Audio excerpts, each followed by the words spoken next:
much. We appreciate everybody for being here. It's a historic day for American steel, and most importantly, for American steel workers. Thanks especially to Secretary Wilbur Ross for helping to lead this critical effort. We've been working on it since I came to office and long before I came to office. We're going to fight for American workers and American-made steel, and that's beginning immediately. For decades, America has lost our jobs and our factories to unfair foreign trade. And one steel mill after another has been shut down, abandoned, and closed. And we're going to reverse that. Other countries have made a living taking advantage of the United States in so many ways, as you know. And I've been talking about that for a long time. As I traveled the country, I saw the shuttered factories and the shuttered dreams. And I pledged that I would take action. I think it's probably one of the primary reasons I'm sitting here today as president. And since the day I entered office, I have followed through on that pledge, big league, beginning with our withdrawal from the Trans-Pacific Partnership, which would have been a catastrophe for our businesses and for our workers. I'm very proud of that withdrawal. Some people say, oh, gee, I wish you didn't do that. But the smart people say, thank you, thank you, thank you. That would have been another NAFTA disaster. And NAFTA, believe me, was a disaster and continues to be a disaster for our country.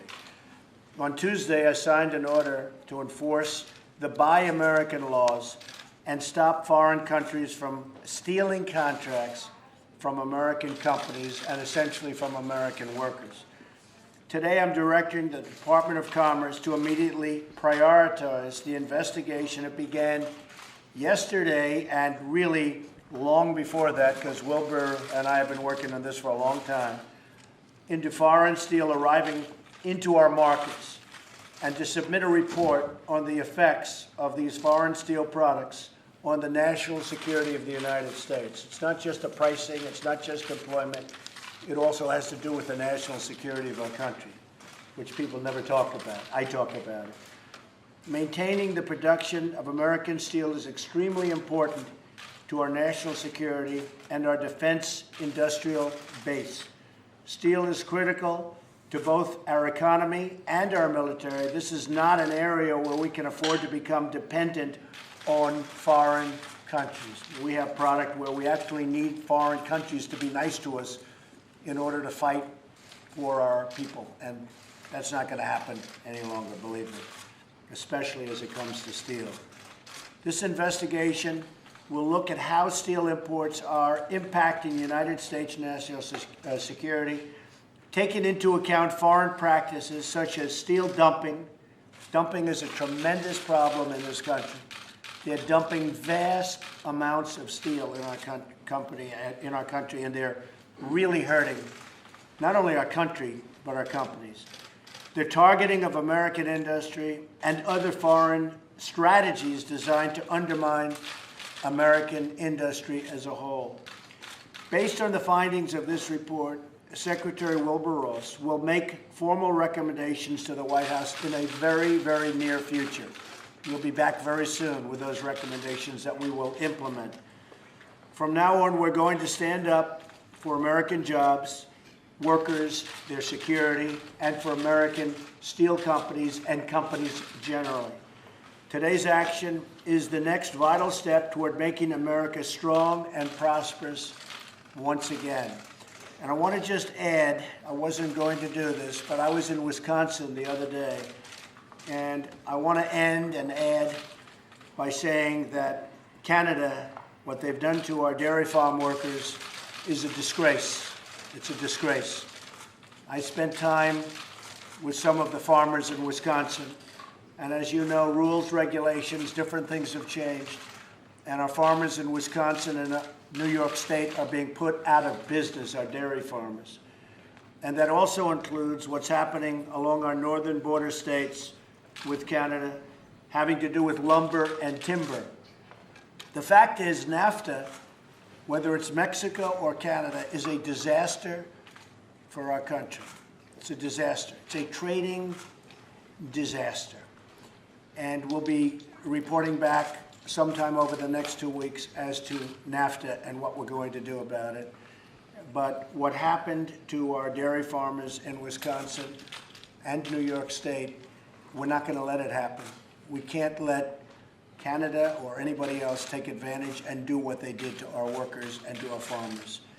And again, I want to also just mention, included in there is lumber, timber, and energy. So we're going to have to get to the negotiating table with Canada very, very quickly.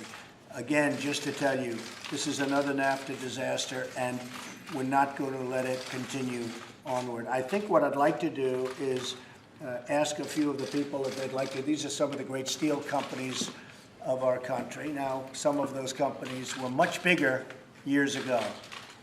U.S. Steel would be an example, and others would be examples, but they were but these were the greatest companies in the world years ago.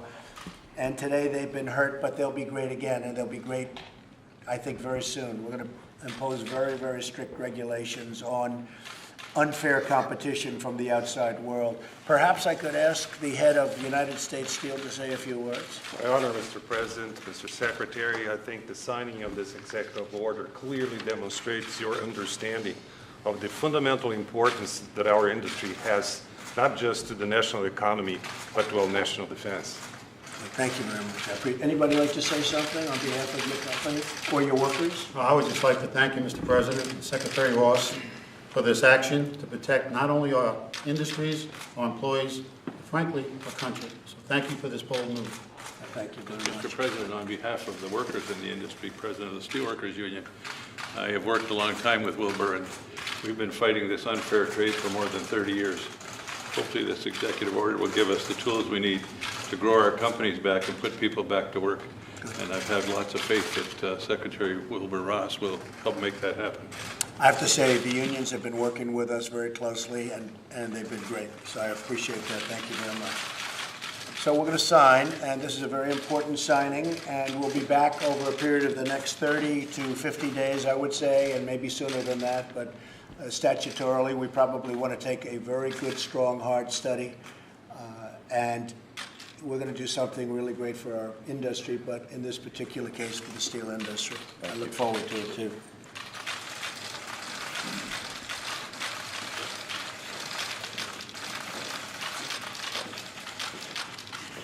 So should I give this pen to labor or to steel? That's the pen. And I'm going to look at it. They're going to be a partnership. So how about we give it to the union for a change? Should we do that? Absolutely. Come on.